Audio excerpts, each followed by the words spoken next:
오늘의 말씀은 열왕기하 5장 15절에서 19절까지입니다. 나아만과 그의 모든 수행원이 하나님의 사람에게로 되돌아와 엘리사 앞에 서서 말하였다. 이제야 나는 온 세계에서 이스라엘 밖에는 하나님이 계시지 않았다는 것을 알게 되었습니다.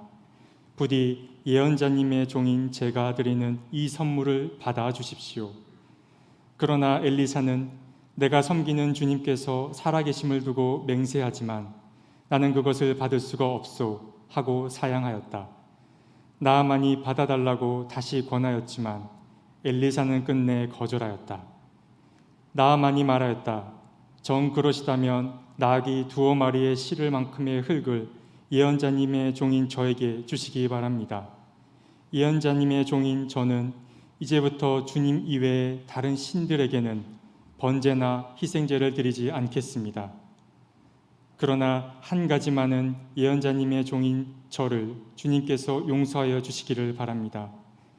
제가 모시는 왕께서 림몬의 성전에 예배드리려고 그곳으로 들어갈 때에 그는 언제나 저의 부축을 받아야 하므로 저도 허리를 굽히고 림몬의 성전에 들어가야 합니다. 그러므로 제가 림몬의 성전에서 허리를 굽힐 때에 주님께서 이 일 때문에 예언자님의 종인 저를 벌하지 마시고 용서해 주시기를 바랍니다. 그러자 엘리사가 나아만에게 말하였다. 좋소, 안심하고 돌아가시오. 이렇게 하여 나아만은 엘리사를 떠나 얼마쯤 길을 갔다. 이는 하나님의 말씀입니다. 하나님 감사합니다. 네, 오늘 마중물 찬양대가 찬양해 준 대로 우리 모두 평화의 바람이 되기를, 또 평화의 도구가 되기를 간절히 소망합니다. 모처럼 예배당이 외롭지 않아 보여 참 다행입니다. 저는 거의 매일 하루에 한 번 이상 이 텅 빈 예배당에 올라와서 여러분이 앉으시는 그 자리에 앉아보기도 하고 또 여기저기 이동해 가면서 햇빛이 비춰드는 예배당을 바라보면서 참 외롭구나, 쓸쓸하구나 이런 느낌을 받곤 했는데 오늘 그래도 많은 인원은 아니지만 함께 예배 드릴 수 있어서 이 예배당이 모처럼 활기에 가득 차는 것처럼 보입니다. 마스크를 다 쓰고 계셔서 여러분의 표정을 살피기는 어렵지만 마음으로 여러분 웃고 계시지요? 네, 기뻐하고 계신 거 맞죠? 네. 우리는 모두 이 시간을 간절한 마음으로 기다려 왔습니다. 주님 안에서 한 가족으로 지음받은 이들이 함께 모여 기도하고 찬양하고 교제하고 하나님의 말씀을 경청하는 그 시간처럼 아름다운 시간이 어디에 있겠습니까? 그 시간이야말로 거룩하신 하나님의 현존 앞에서 내 삶을 돌아보는 시간이고 지치고 상했던 우리의 마음속에 하나님의 생기를 모셔드리는 시간이기에 이 예배 시간은 누구에게도 빼앗길 수 없는 소중한 날임이 분명합니다. 그동안 힘드셨지요, 여러분. 아직도 팬데믹 상황은 해결된 것은 아니지만 그래도 전 국민의 30% 정도가 백신을 접종하고 그래서 조금씩 위험으로부터 벗어나고 있다는 신호들이 나타나고 있어서 마치 길고 긴 터널 저 끝에서 한 줄기 빛이 비춰드는 것 같은 그런 느낌으로 하루하루를 보내고 있습니다. 삶을 돌아보면 예기치 않은 일의 연속입니다. 평온한 우리의 일상을 깨뜨리고 들어와 우리의 삶을 송두리째 뒤흔들어 놓는 일들이 시도 때도 없이 벌어집니다. 시간도 장소도 사람도 예측 불가능한 게 인생이기도 합니다. 이 자리에는 우리에게는 다행인지 모르지만은 정말 이 시간에도 예기치 않은 사건과 사고로 말미암아 가슴이 무너지는 사람들이 있습니다. 당사자들은 물론이고 그들과 관련된 사람들의 아픔과 상실감이라는 것은 말할 수가 없습니다. 이게 어쩌면 인간의 한계인지도 모르겠습니다. 인간은 누구도 자기의 삶에 대한 통제권을 온전히 행사할 수 없습니다. 내가 조심조심 산다고 해도 느닷없이 벼락처럼 닥쳐오는 사고들을 우리가 미연에 방지할 수 없다면 말입니다. 세상에 살다 보면 나 스스로가 선택하지 않았지만 겪어내야만 하는 그런 일들이 제법 많이 있습니다. 억울하다는 생각이 들기도 하고 또 인생에 대해서 분노하기도 하고 하나님이 왜 이런 고통을 나에게 허락하시는가 하는 원망의 마음이 들기도 하는 게 사실입니다. 하지만 그런 모든 문제들을 겪어내며 사는 게 인생이기도 합니다. 다행스럽게 내 능력으로 또 내가 가지고 있는 경험으로 그 문제들을 해결할 수 있다면 좋겠지만 아무리 노력해봐도 해결할 수 없는 일들도 종종 벌어지고 나는 게 인생입니다. 독일의 철학자인 칼 야스퍼스는 바로 그러한 상황을 일러서 한계 상황이라고 말한 바가 있습니다. 느닷없이 닥쳐와서 정말 우리의 일상을 파탄내고 좌절감을 느끼게 만들고 벼랑 끝에 내몰려서 내 인생이 도대체 뭔가 이것을 묻고 또 물을 수밖에 없도록 만드는 그런 상황 말이죠. 이게 바로 한계 상황입니다. 어떤 것들이 있을까요? 전쟁이라든지 죽음이라든지 질병이라든지 죄책감이라든지 인간의 유한성에 대한 자각이라든지 이런 것들이 우리를 끝까지 밀어붙이고 있는 인간의 한계 상황이라고 말할 수 있겠습니다.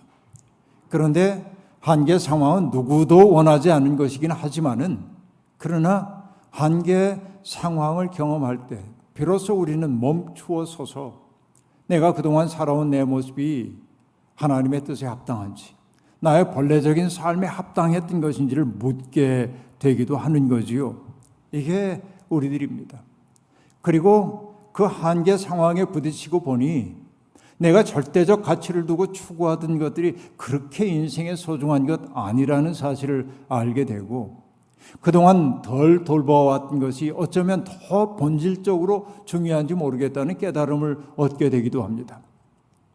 중병에 걸렸다가 회복된 사람들 가운데는 이제는 돈을 추구하던 삶을 내려놓고 조금 경제적으로는 가난해질는지 몰라도 가족들과의 시간을 더 많이 갖고 친구들과 우정에 찬 관계를 이루는 일에 더 많은 시간과 마음을 쓰는 사람들이 있습니다.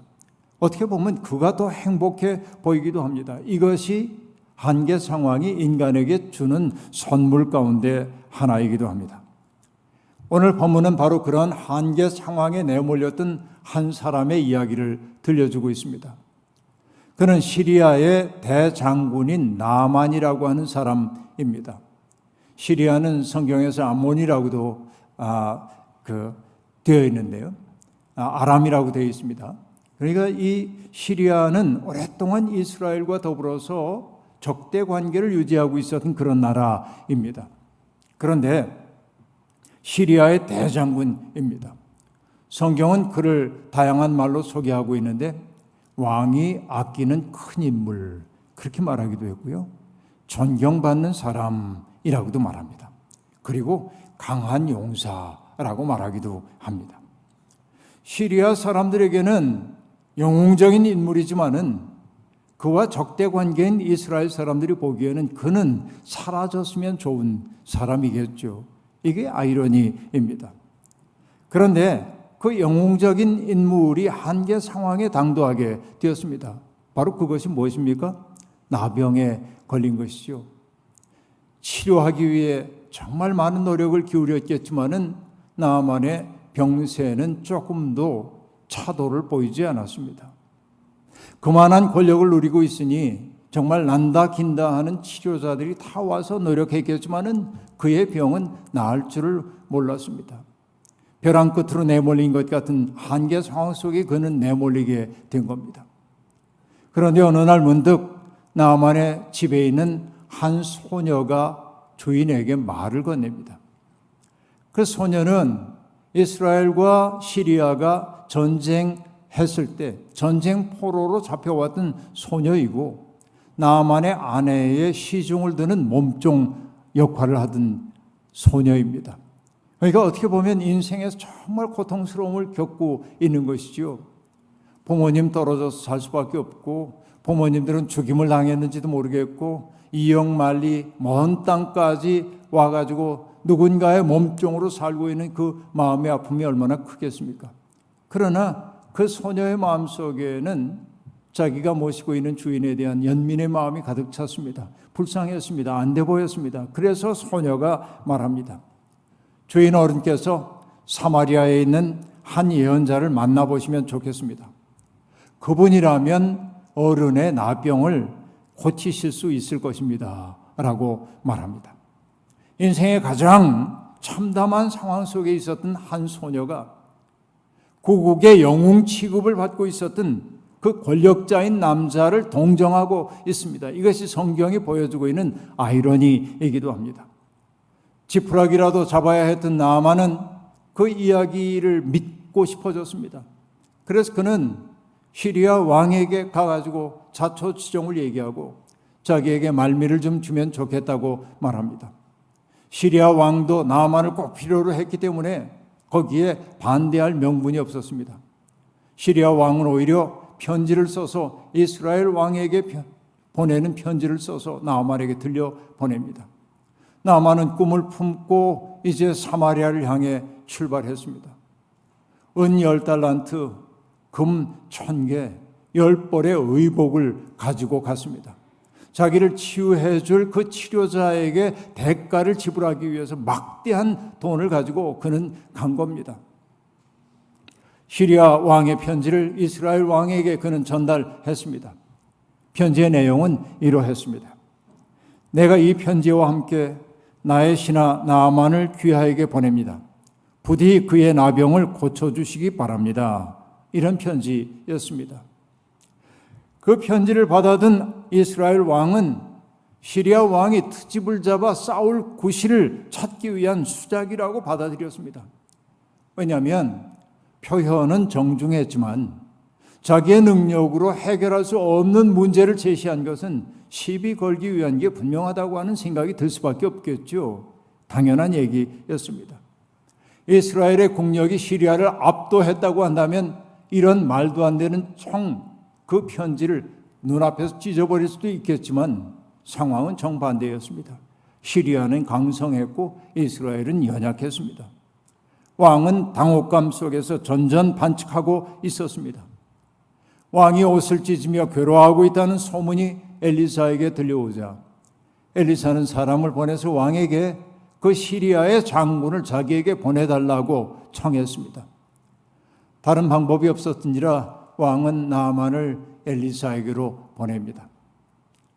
나아만은 병거와 군병들을 이끌고 위풍당당하게 엘리사의 집으로 갔습니다. 그리고 그의 머릿속에 그림이 있었겠죠. 엘리사가 달려나와서 예를 갖추고 그에게 치료를 베풀 거라고 말입니다.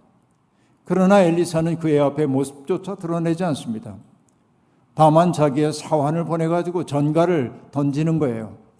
요단강에 들어가서 7번 목욕을 하면 그대의 몸이 깨끗해질 것이요 라고 이야기를 합니다. 그런데 정말 나아만은 자존심이 상했습니다. 모욕감을 느꼈습니다. 화가 났습니다. 엘리사의 태도가 도무지 낯설기만 했고 한 나라의 아주 국력이 강력한 나라의 대장군을 이렇게 취급하는 것에 화가 났습니다. 모욕당한 것 같았습니다. 그래서 그는 부하들에게 돌아가보자 라고 말하며 이렇게 얘기합니다. 적어도 엘리사가 직접 나와서 정중히 나를 맞아주고 주 그의 하나님의 이름을 부르며 상처 위에 직접 안수하여 나병을 고쳐주어야 도리가 아닌가 그렇게 말합니다. 여러분 이 짤막한 문장 속에 많은 것들이 내포되어 있습니다. 그는 엘리사가 의전 규칙을 무시했다고 해 화를 내고 있습니다.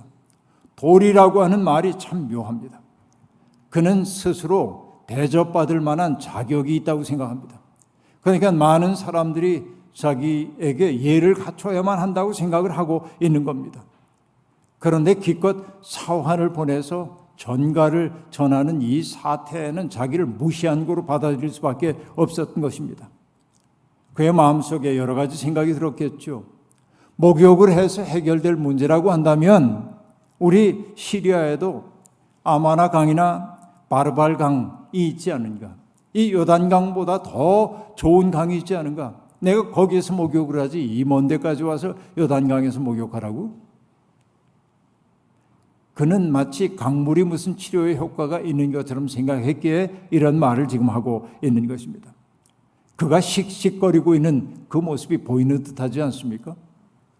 그런데 부하들이 그를 설득합니다. 장군님, 만약에 엘리사가 장군님에게 평범한 사람이 해결할 수 없는 굉장히 어려운 요청을 장군님께 했더라면 장군님은 영웅적 기계로 그 문제를 해결하고 치료를 받았을 것 아닙니까? 그런데 기껏 목욕하라고 얘기하니까 화를 내시네요. 믿질 거 없죠. 목욕 한번 하시죠. 나아만은 그 얘기를 받아들여서 요단강에 들어가서 7번 목욕을 했습니다. 그리고 성경은 아주 간결하게 얘기합니다. 그의 살결이 휘어져서 어린아이처럼 맑게 되었다고 말이죠. 놀라운 일이 벌어졌습니다. 경외심에 사로잡힌 그의 앞에 엘리사가 비로소 모습을 드러냅니다. 나아만은 더 이상 의전 규칙이나 도리를 따지지 않습니다. 그는 마음 깊은 곳에서 우러나오는 말을 합니다. 자세를 한껏 낮춘 후에 그가 한 말은 무엇입니까? 나는 이제야 온 세계에서 이스라엘 밖에는 하나님이 계시지 않다는 사실을 알게 되었습니다. 라고 말합니다. 나아만은 더 이상 군대와 병거를 이끌고 위풍당당하게 세력을 과시하던 대장군이 아닙니다. 특별 대우를 당연하게 여기던 그 사람이 아닙니다. 도리를 따지며 화를 내던 그 사람이 아닙니다.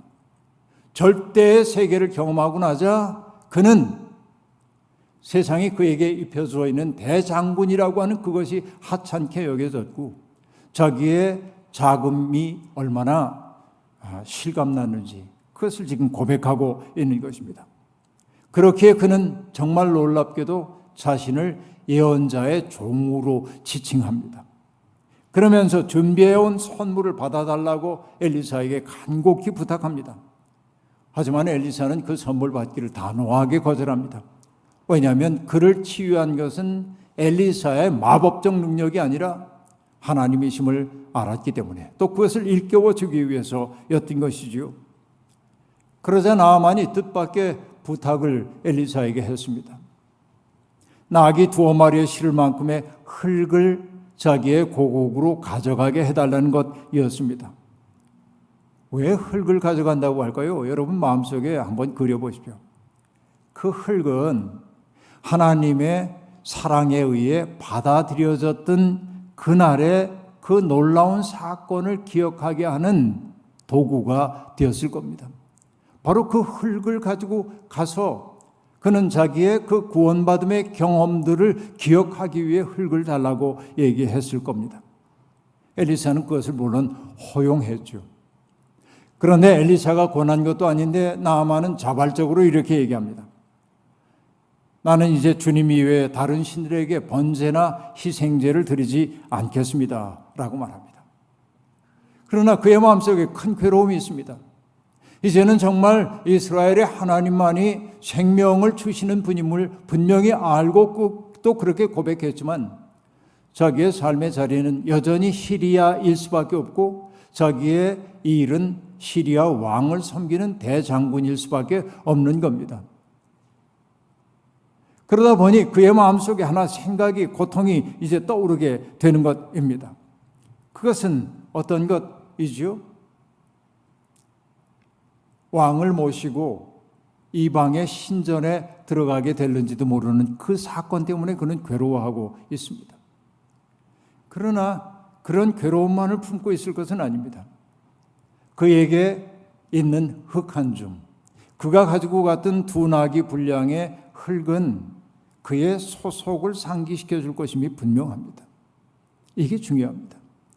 여러분, 며칠 전에 저는 사회학자이면서 우리 통일 부총리를 지내기도 했던 한완상 선생님이 이제 책을 내시는데 그 책에 추천의 글을 써달라고 그래서 그 교정지를 읽었습니다. 근데 그 교성지 글을 읽다 보니까 참 감동스러운 대목을 하나 만나게 되었습니다.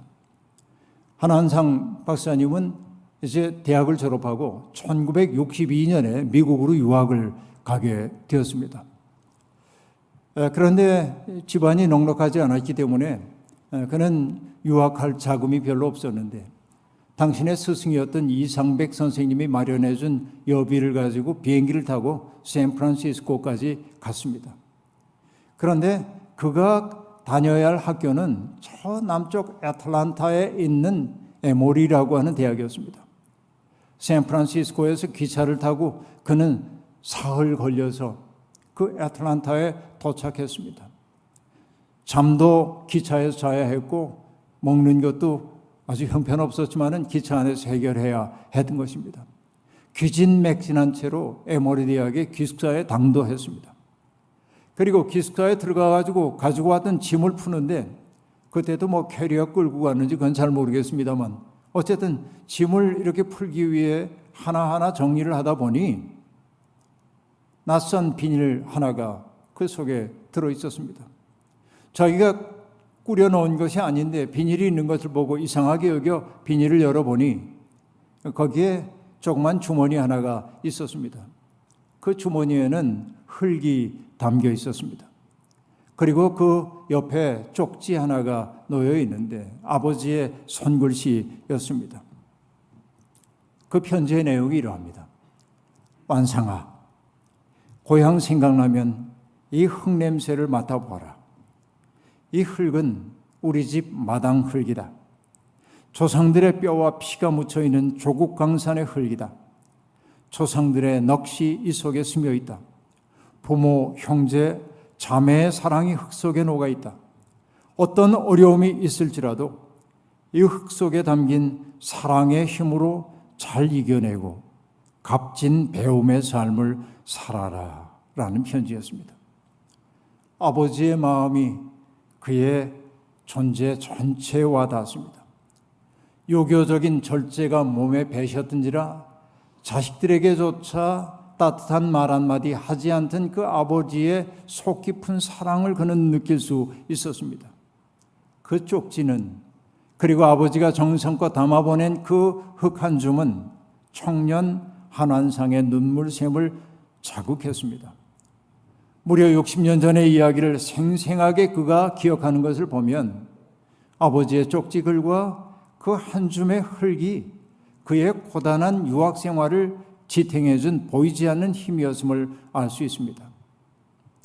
그 흙 한 줌은 성사의 도구가 되어서 때때로 아버지의 사랑과 기대를 떠올리게 해줬을 거고 그를 시대의 증언자로 부르신 하나님의 마음을 일깨우는 도구가 되었을 것입니다.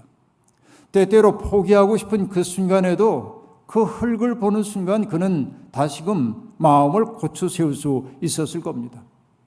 나아만도 엘리사에게 청하여 가지고 간 그 흙을 바라보며 자기의 마음을 다잡고 다잡았을 것입니다. 나아만 앞서도 얘기한 대로 하나님의 은혜를 체험했지만은 시리아로 돌아가 대장군으로 일해야 했던 것이지요. 여러분 가운데는 그가 정말로 하나님의 은혜를 경험했다고 한다면 그 모든 칙 내려놓고 엘리사의 제자가 되면 안 됐나 이런 생각이 들 수도 있습니다. 그러나 여러분 배와 그물을 버려두고 주님을 따르는 제자들도 물론 있지만 그렇게 결단했던 사람들도 있지만은 그러나 주님을 따랐던 더 많은 사람들은 주님의 가르침에 깊이 공감하면서도 자기의 삶의 자리에 머물렀던 사람들이 더 많습니다. 이것이 중요합니다. 눈에 띄는 것은 주님을 따르는 사람들이지만은 그러나 주님의 운동을 더 뒷받침했던 사람들은 자기의 삶의 자리에서 정성껏 살아냈던 사람임을 알 수 있습니다. 어떤 사람이 은혜를 받았다고 해가지고 이제 모든 것 다 버려두고 난 주님의 일만 할 거야 그러고 모두가 목사가 되면 안 됩니다. 여러분 은혜 받았다고 목사 되겠다고 저한테 자꾸 그러지 마세요. 자기의 삶의 자리에서 열심히 살면 그만입니다. 자기의 삶의 자리를 소명의 자리로 알고 무슨 일을 하든 하나님 앞에서 하듯 행하면 되는 겁니다. 종교개혁자들은 직업을 가리켜서 소명이라고 얘기했습니다.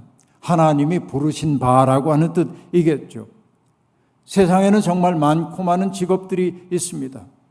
저는 가급적이면 밥벌이에 무능한 사람이 되지 말라고 후배들에게 말하기도 합니다. 바울 사도도 데살로니가 교인들에게 보내는 편지에서 정말 교회에 부담만 되고 있는 그 사람들을 꾸짖으며 이렇게 얘기합니다. 조용하게 살기를 힘쓰고 자기 일에 전념하고 자기 손으로 일을 하십시오.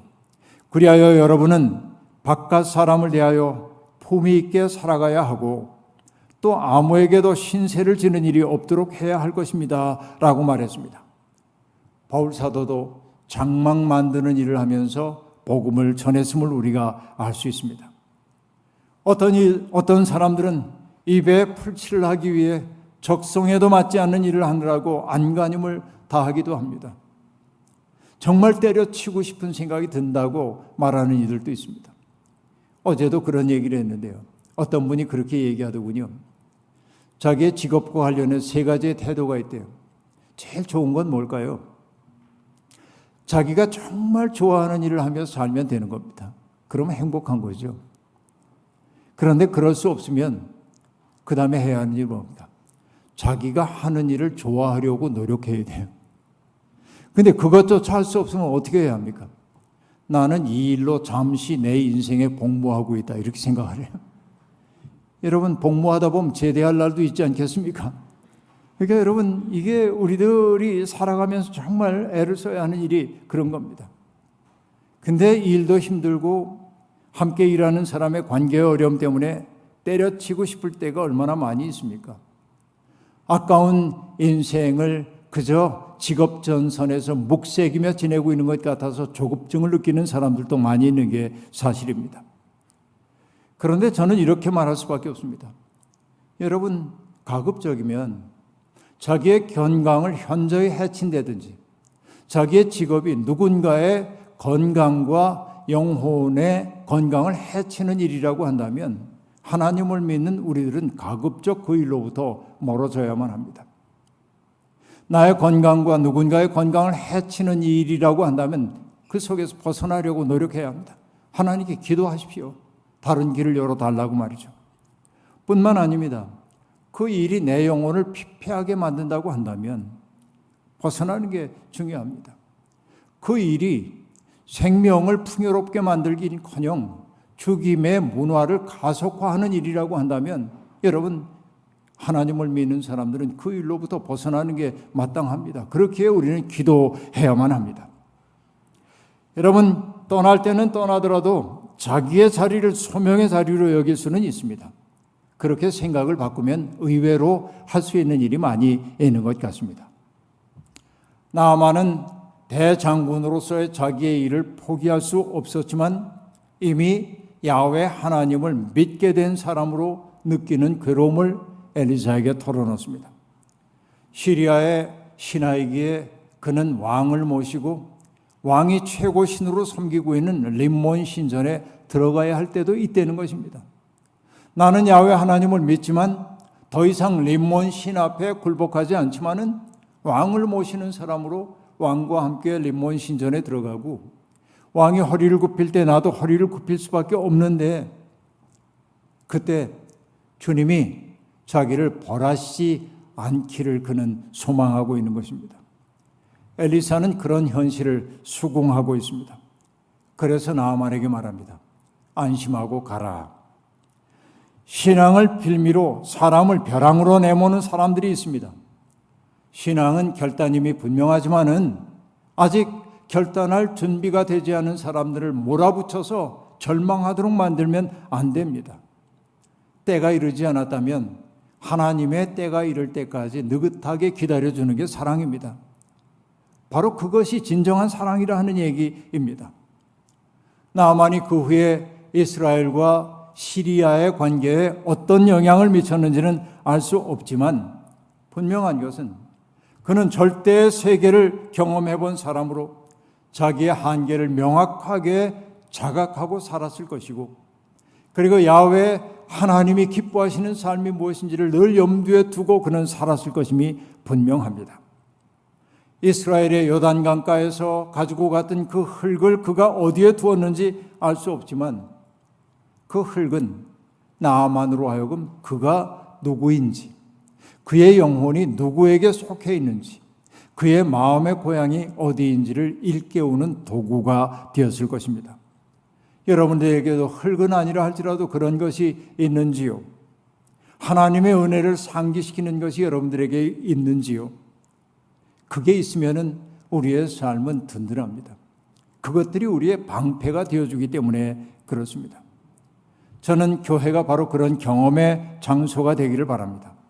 그리고 여러분들의 삶의 자리가 곧 수행의 자리가 되기를 소망합니다. 오늘도 내일도 주님은 우리와 더불어 망가진 세상을 고치기를 원하십니다. 그 아름다운 뜻을 여러분에게 주어져 있는 삶의 그 현장에서 펼치며 살기를 바랍니다. 서 있는 삶의 자리, 바로 그것이 하나님이 나를 부르신 자리임을 인식하며 사랑의 일을 시작하십시오. 내 주변에 있는 사람들을 사랑으로 물들이고 그들 속에 평화라는 선물을 가져다 주기 위해 노력해 보십시오. 할 수 있다면 주변을 여러분의 따뜻한 사랑으로 채워가십시오. 그리고 그 사랑이 물결이 되어 주변으로 일렁일렁 퍼져가는 그 모습을 머릿속에 그려보며 사십시오.